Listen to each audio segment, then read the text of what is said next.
Hey guys, EJ here from the back porch, and today I want to do a little bit of a resto for you, kind of what we call in the car world a resto mod. It kind of keeps it looking old, but it's a good presentation piece or a piece to hang on the wall.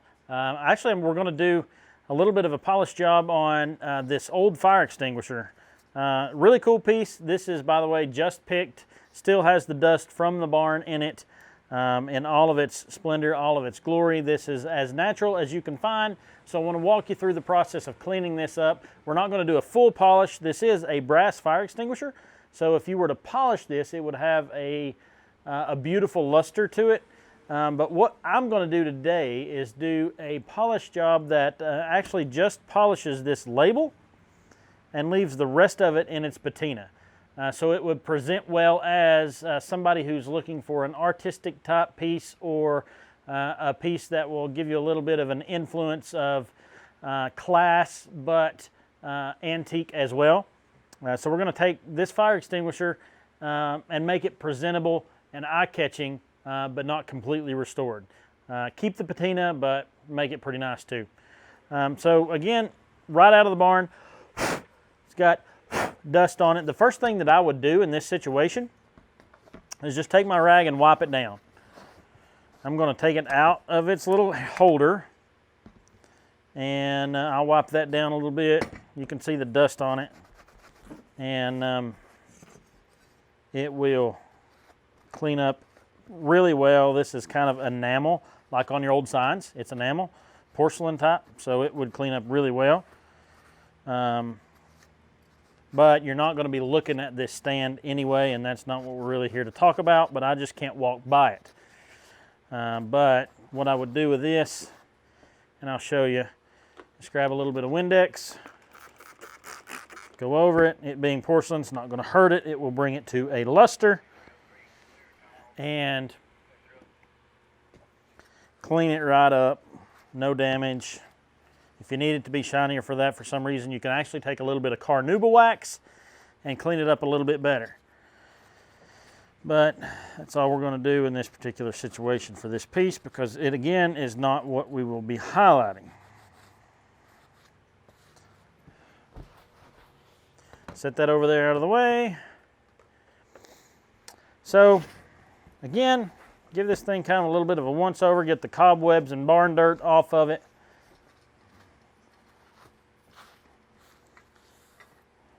And it's a real legitimate old school fire extinguisher. I'd show you how it works, but to be honest with you, I don't know what's in this thing, and if I go to pumping it, all that's going to come out and make a mess over everything. So what we're going to do here again is I want this part of the fire extinguisher to look just like it does right now, but I want this face, this emblem if you will, which is stamped brass, to look polished and shiny, or at least better than it does now. So what I'm going to do, I'm going to use this Howard's copper and brass polish. We carry that here at the back porch. Howard's really sells good products. I know I've highlighted those before, but I like them. And it's what I would use, and since I'm telling you how to do something and by the way that I would do it, I'm showing you the products that I would use, and I do use Howard's products. Copper and brass polish, and we're going to use that. But because I want to keep this dull and patinaed and make this shiny, I'm going to mask off what I don't want shiny. Simple as using masking tape, automotive grade, probably the same stuff you'd use for a house as well, but I just happen to have some automotive grade tape laying around, and that's what I use. Keep your lines crisp. Make sure they match. Make sure they match Make sure they match to the letter, the little stamped plate there that you want to polish.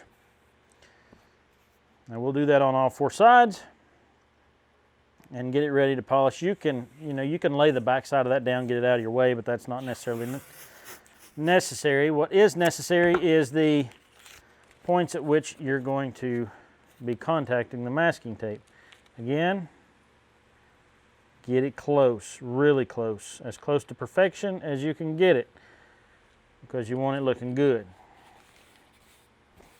Now I'm not going to do this part. I'm just going to do kind of the decorative part, so I'm going to mask over that.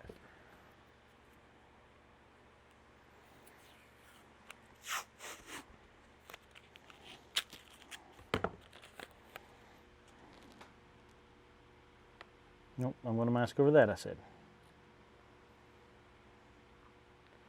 Just like that. Lay that down, get it out of your way. So another probably 3-inch piece. I split it, so I'll have to tear that off.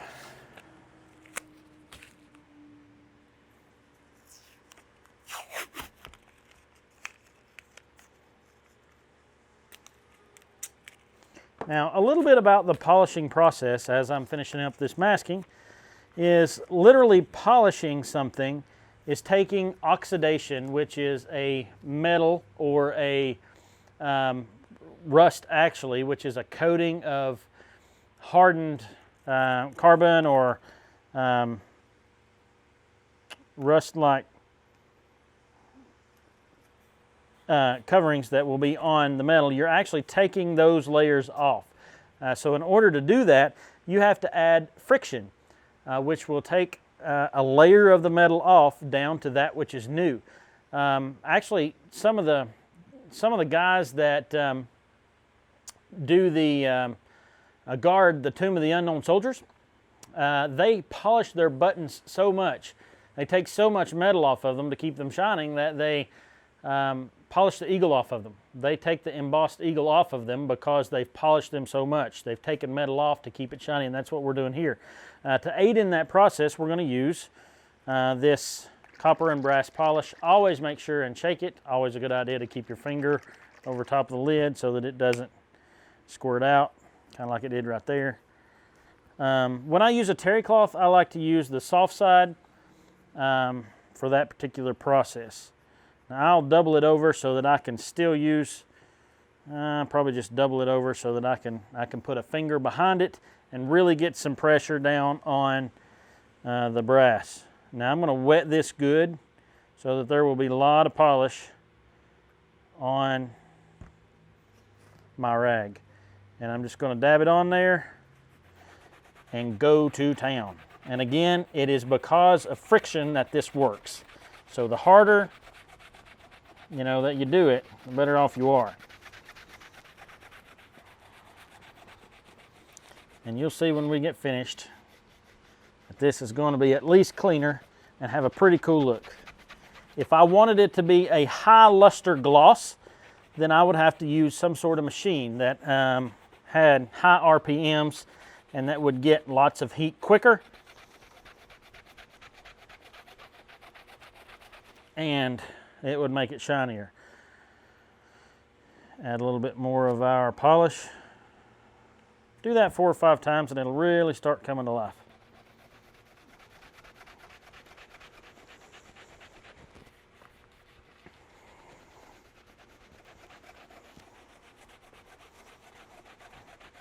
It'll give it that polished patina look. My masking tape's starting to peel up a little bit, so be careful with that. And if you like one area better than other, you can focus on that, like logos, things like that. This is a calorie burner. Bicep workout, tricep workout. Let it sit there for a second while I catch my breath, but I will also go back over it with the dry side of the rag and polish out any kind of chalky residue from the polish. Kind of got it, let it sit a minute and get completely foamed over there so that it's not wet. And you take the clean side, and you can actually go ahead and remove the masking tape to do the final buff because you're not adding any more product, you're not adding any more polish. So you can already tell it looks better, but it'll get a little bit better once I get finished buffing it.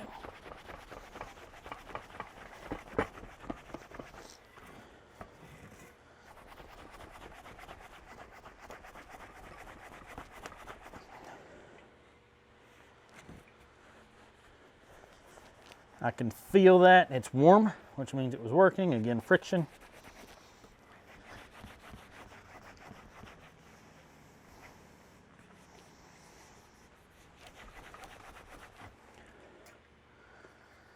It's nothing amazing, again, because I didn't use any kind of power tools, but it gives it that good patina yet polished, cleaned up look on the brass plate.